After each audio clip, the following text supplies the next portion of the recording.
হচ্ছে যে সবাই স্বজন প্রীতি করতেছে, নিজের লোক আইলে সব আগের লোক পিছনে দিচ্ছে, পিছনের লোক আগে দিচ্ছে, এই করতেছে।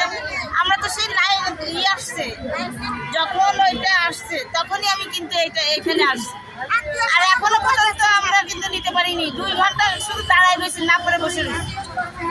চুলার দাম আমরা 70 টাকা করে পাচ্ছি, না 60 টাকা করে পাচ্ছি, চিনি 70 টাকা করে পাচ্ছি, চুলাটা ওই তেলটা 230 টাকা না 20 টাকা যেন,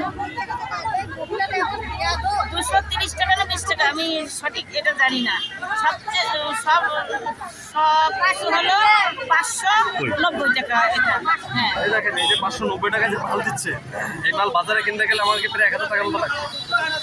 400 টাকা সেট না, এখানে 400 টাকা সেটের জন্য রোদ্দুরে পরে আমরা সিরিয়াল দিয়ে দাঁড়াই মাল নিই। আসলে আমরা এই ট্রাক সেল থেকে মালগুলো নিচ্ছি, কারণ বাজারে যে পরিমাণে দাম, দ্রব্যমূল্যের যে ঊর্ধ্বগতি, এই কারণে আমরা এখানে তো স্বল্প মূল্যে পাচ্ছি বিধায় আমরা এখান থেকে আর কি মানে প্রোডাক্টগুলো নিচ্ছি আর কি। আমার স্বামী নাই, আমি হসা আমার মেয়ে দেখলে পায় না, দাঁড়াইতে না লাইনে তা বসে দাঁড়াইতে দেয় না, ঢুকতেই দেয় না, তুমি এনেছিলাম না এই ঠেলে ঠেলে বাইরে একটু দাঁড়াইছি।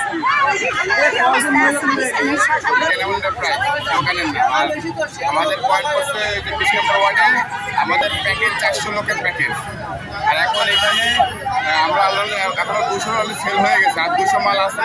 এখন মাল মাপতেছে আর দিচ্ছে। আর যারা অভিযোগ করতেছে যে স্বজন প্রীতি, আমার বাসা হলো খালিশপুর 1 নম্বর ব্রিগেড, আর আমি মাল দিচ্ছি 20 নম্বর ওয়ার্ডে, এইখানে আমার আত্মীয় থাকার কোনো প্রশ্নই আসে না।